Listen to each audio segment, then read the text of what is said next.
everybody. Welcome.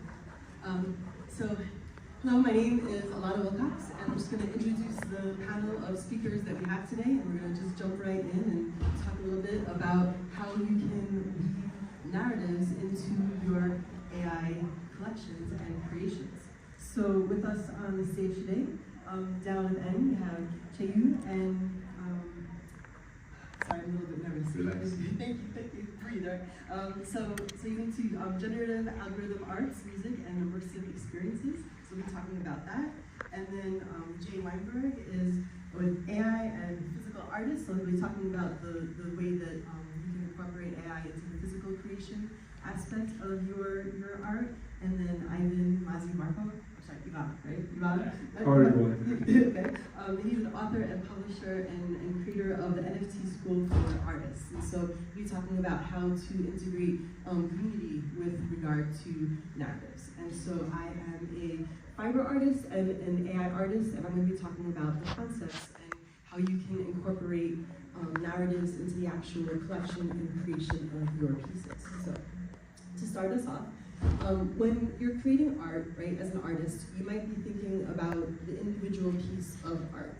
And so one of my suggestions or the takeaways that I have for you today is to think more about how can you use AI as a tool that goes beyond the actual medium of creation, right? So when I say the medium, thinking of things like paint or a pencil, but more how can you have a story behind the overall collection. So one of the ways that I've done this as an artist is a concept that maybe you've experienced in a game called Mad Libs. And so as an AI artist, we like to use words in creating our art, and Mad Libs is a way of taking random words and building a story, and there's surprise. And so by tapping into this game that people are familiar with, I've asked people in different communities to share words with me, and then I've created artwork based off of the words that they've shared with me, right? So that it builds more than just a single piece of art, but now there's a concept or a story behind it, and therefore it makes the medium that I'm using of AI much more unique and specific to the context of the creation, right? That there's something very special about doing art in this style compared to like a painting in this way, right? Or using pencils in this way. So to speak a little bit more about the actual act of creation, JJ, you want to lend your thoughts on AI and how to utilize it? Yeah, sure. So I'm a traditional artist. I told my mom when I was 10 years old I was going to go to the American Academy of Art in Chicago. That's where I went to school. My main piece of body of work in the AI field is dedicated to Bob Ross, who is obviously a physical oil painter. And so the way I've used AI is really just, kind of at the end of the last panel, they were talking about, you know, supplementally using artificial intelligence to enhance or increase your workflow. And really that's the way that I use it the most. Everything from, like, sometimes I'll do a hand-drawn or hand-painted piece, but then I'll use AI to create a background. I did this collaborative body of work with Val Kilmer. That's what this piece here is from. And it's a triptych of Val with 3 different characters. Val as a young man, Val as Doc Holliday, and then Val in his final speaking role as Mark Twain. And when I set up the images to make prints, there was negative space at the top and the bottom for the way that I wanted it, because I'm always thinking ahead for the consumer at the same time, and I wanted these 12 by 18 prints that I could print out. Well, there were these gaps at the top and bottom of the print. So I used a generative fill on the top and bottom to fill in those gaps. And I realized after I did it that when I went to print the pieces, I could literally make 1-of-1s or 1-of-2s, very small edition runs that were gonna be completely unique, right? So it's like, it's a way to just amplify like the same image here, but then the borders being filled with generative AI. They'll never be recreated again, and it's a great way to kind of add value to the stuff that you're already doing. So I think there's just a lot of ways for me to use traditional media and combine it with artificial intelligence. Yeah, and so once you actually make the art, right, then what's the next step? We want to be able to get eyes on our pieces, and we want to be able to have people see it, both potentially as a collector to purchase it, but also as an appreciator, right? And that then comes into reaching out to hopefully communities that potentially already exist, because then that's a little bit less work for us than having to grow our own, but then also the potential of what we can do to grow our own. So what yeah, do you think about that? Best part about Web3 and NFT is community, if you ask me. And by the way, JJ is so far ahead. We just had a talk, and I mean, the guy has its own metaverse, so what do you say about that? I mean, I fell in love with the NFTs when I started my self-publishing company. I published a book about NFTs, and I started working with artists. And I noticed a problem, especially with the young artists. They just go around on X and following what's the best thing they think that could work. And they forget about one thing. They forget that they are unique, they have their own story. And I always talk about three things. Storytelling will lead to personal branding, and that will lead to building a community. I mean, and community read family, in my experience. And that's the only true way that, because when I was doing the research, and the European Union also recognized this, the artists these days have problems because they can't live off their art. They have to get second, third jobs. European Union, actually, I'm talking European Union because I'm from Croatia. They are giving money to help organizations, to help artists to live off their art, so they don't have to work other jobs they don't like and being unhappy. That's what it says in the European Union program. And I think it's the most important thing. I mean, I work one-on-one with artists, one at a time, because I don't wanna. I do it for free. I just pick the artists that I like, and I wanna help. And I really had now I have a problem with, because they're resisting. They just, I don't know if they're shy of telling you their story or what is it about, but I'm pushing them. Okay, just tell who you are, why are you here, what's behind the art, what's the story, what are the feelings, what are the emotions, because emotion is what will attract others. I had this artist, her father died in 2019, and I mean, talk about it. My father also died in 2019. There's a connection. I mean, it's a bad one, but it's an emotional connection. And you don't want to influence everyone. You just need people who are same like you, who can relate to you. That those people will become your top representatives. They don't even have to buy your art. They will advocate you on social media, IRL, they will talk about you, and slowly you will build. And I mean, if you, Gary Vaynerchuk always says, how long are you in business? Like 1 year, and I'm not selling. I mean, you will not sell for next 5 years. You know. We have to come back to this story. I want to tell a story, but I know. Yeah. Go ahead and share something, but there's something I want to talk to you about. Yeah. Hi, I'm Cherry, and I'm a generative artist, but not like the general non-generative. I do enter this kind of NFT space before the NFT, like AI trend. So I usually create art using code, like writing P5.js code. So we do a lot of different things, like on art blocks, we release algorithms and release like 500, 600 different works of kind of programmatic works. And I really think like in the yesterday event of Token 2024, we talk about like for artists, why do we use AI? So some of the artists mentioned that like she's like inputting their like own P5.js work, like 500 different image sources, and we try to reproduce the soul of the artist. So kind of we can get this style, we can add similar styles, we can get some different patterns or some details that you didn't even thought about, but that is kind of in your style space. And then I think that is very helpful for artists. But like I think for the deepest thing is that as an artist, we're still finding meaning. Like in the AI stage, like if everything or every like art is so achievable, why do we still create? So I like very echo with the speakers that emotions in your stories are the basic of your arts, and we are really finding that how we can express more as an like individual, as a human to enter the art space. Yeah, and I think that the whole concept or the whole idea of how can we bring humanity into the AI, it really has to do with your ideas and your story, because all of us on stage could, you know, type in watercolor painting, you know, cityscape and all of that and make it look like New York, right? But I think after doing, let's say, 500 images, you begin to see how each of our buildings will look very unique to each of us because of the other words and modifiers we're using, and all of a sudden we begin to have a style, and as an artist, really kind of sinking into what is our story, and how does our story influence the pieces that we make, and including that when we're talking about our art. I was going to say that, first of all, Yvonne and I are going to be great friends. Like, and this happened because we got randomly put together, you know what I mean, on this panel. And so community and connection are huge. You know, like everybody here, like you can meet somebody, and that's one thing that AI will never be able to replicate, right?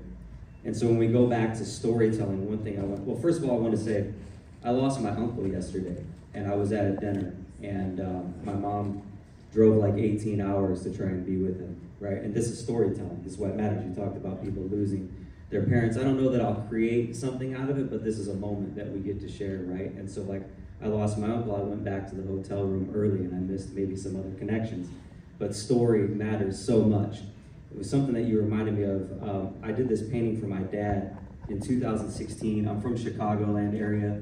The Cubs won the World Series. My dad was an alcoholic. He was abusive. He wasn't supportive of me in any fashion, right? But after the Cubs won the World Series, I did this painting for him of the Cubs winning the World Series, and I gave it to him. It started going viral online. I started kind of trading it up the chain, and at the end of it, it landed on SportsCenter's top plays, right? And then I had no intention of selling prints or doing anything with this work. But the people saw it, and it resonated. The story resonated. It wasn't my best painting. It won't be my best painting, but the story is something that can't be replicated. Like if I did a generative AI of it, it was the emotion that people saw my dad have in that moment, and then they connected with that story, and they saw something from their family history, and they overlaid it on mine. And then I ended up working like with the Cubs and doing charities with the organization and the players and everything else. And those are the kind of moments that you can have when you genuinely are telling a story. Yeah, and I know one of the panelists can't be here. They had an emergency come up with their family. So just to kind of, I'm trying to think of the word, but to carry what they were going to bring, they were going to be talking about marketing. And so even though it might seem a little bit, not necessarily disingenuous, but the idea of how do we market ourselves, right? It might feel sleazy or a little bit, to like, how do we sell ourselves? We're doing things that are very personal.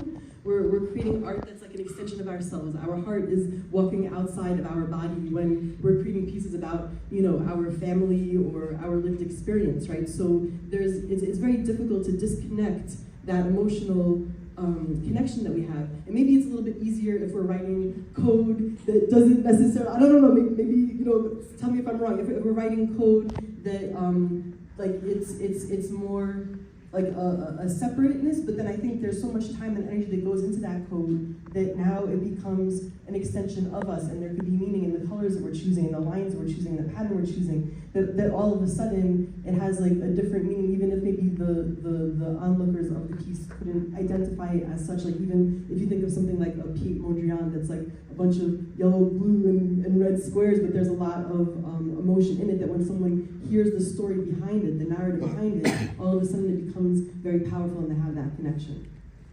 Yeah, we're kind of trying to find the emotions in the codes too. Yeah. And there's a very cool thing I heard yesterday. That's like as an artist, some of the artists like using some AI to generate the image, and then they do collage using those AI image, like picking up the pieces and put them together. And I think that's like really a good way to add in humanity into the works.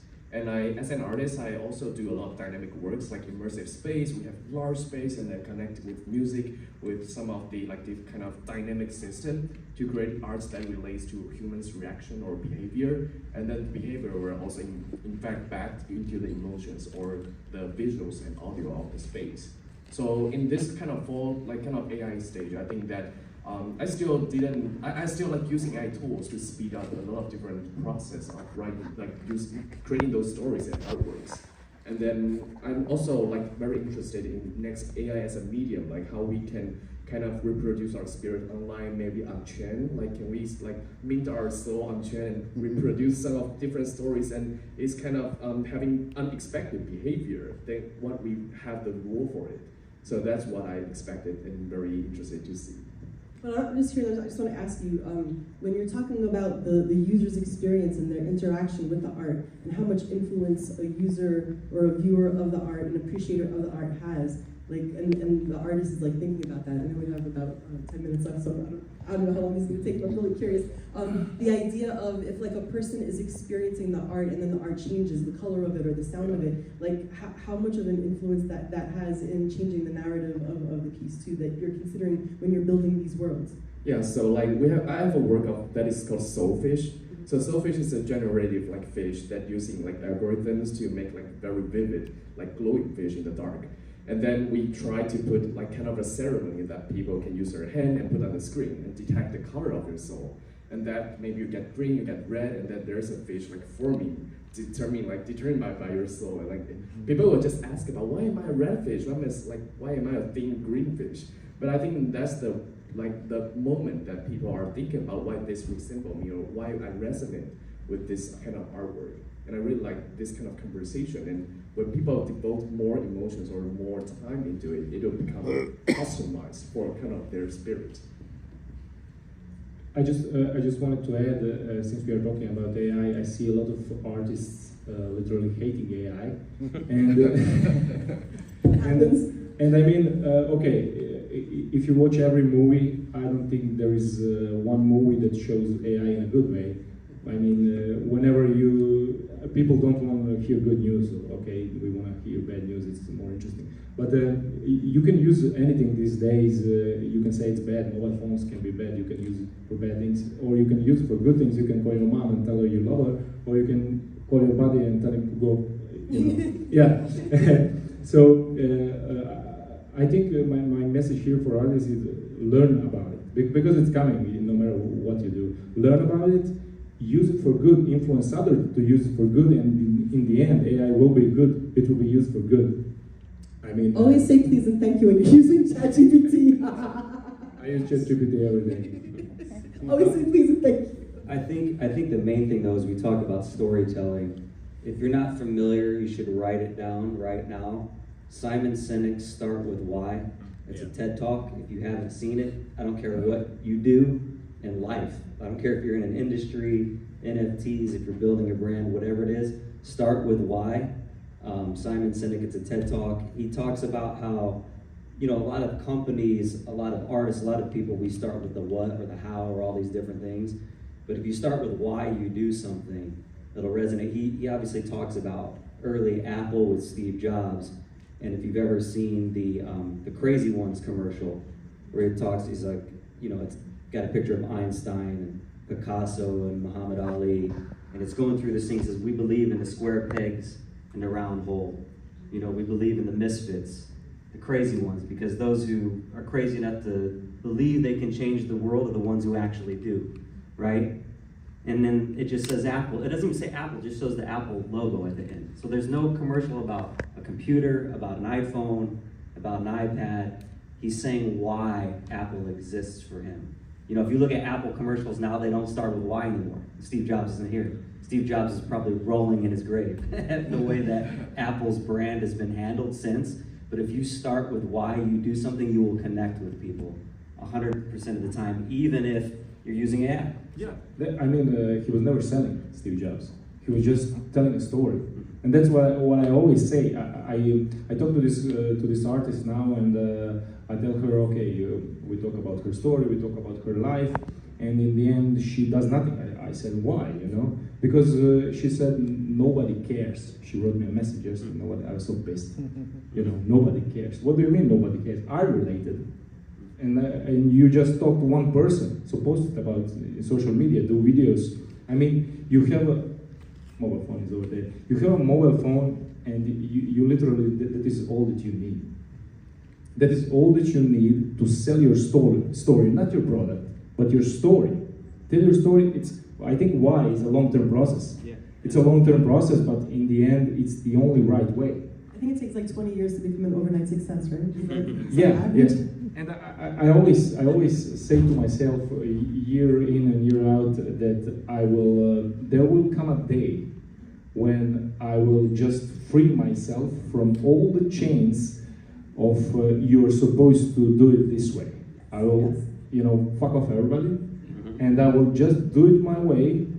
People will hate me, but I will focus on the ones who will love me. So.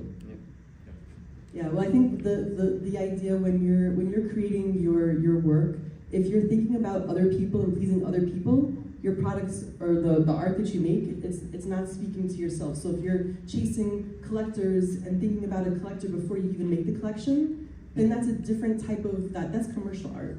But like if you're making art to express yourself, then your story is already imbued in it. So the story should be the thing that leads it. Yeah, so I also echo a lot. As an artist, my artist main statement is to create internal life and emotion, like in the digital world. That is because human fades away fast. The universe, compared to the universe, we are kind of just like the moment. So how can we live all those things in the space, through AI, through different kind of tools, even hand painting, music, art? We are kind of reproducing ourselves in the internal time. Yeah, and I just want to say that a lot of people will say, a lot of normies will say that we are doing nothing here and selling air. And we just need to remember that we are doing good. There's a lot of shit in the world, more and more each day. And art is the only thing that can get us out. Well, one of the things that too about using NFTs to create collections, especially with AI as well, is that right now we're in a very we're gonna wrap it up. We're in a very unique time where we're actually when you look at art that has AI art that has 30 fingers in it, that's gonna be a month. And this is going to be an art history time period, right? When there was 30 fingers on people's hands, and that's going to be very special. And so I love the fact that I can mint pieces and show a time in art history with AI that people can actually see when fingers started to go back to 10. But those 30 fingers are going to be very special. Those are going to be very special 30 fingers. So having NFTs to document that process too with AI, I think is also cool. So if anyone has any last minute comments or I just want to say, be yourself no matter what. A lot of people will start to hate you, but like I said, focus on the one who will love you. You will gain a lot. It will take a lot of time, but if you really love it, if you can feel it in your gut, in your stomach, that it's the right thing, you will live a good life, I think it's very good to live in this era. We can just expand our knowledge or view off point through AI, and we can get more and faster art iteration or exploration. And that's a very I think it's a very good tool and also things to use. I'm good. Just start with why. Look inside, start with why, and definitely look up that video. I promise you, it will change your perspective on things if you haven't seen it. And I'll piggyback off of the Apple, but think different. Don't do what everybody else is doing just because they're doing it. Do you? So, thank you for having us today, and I hope you enjoyed us. Thank you.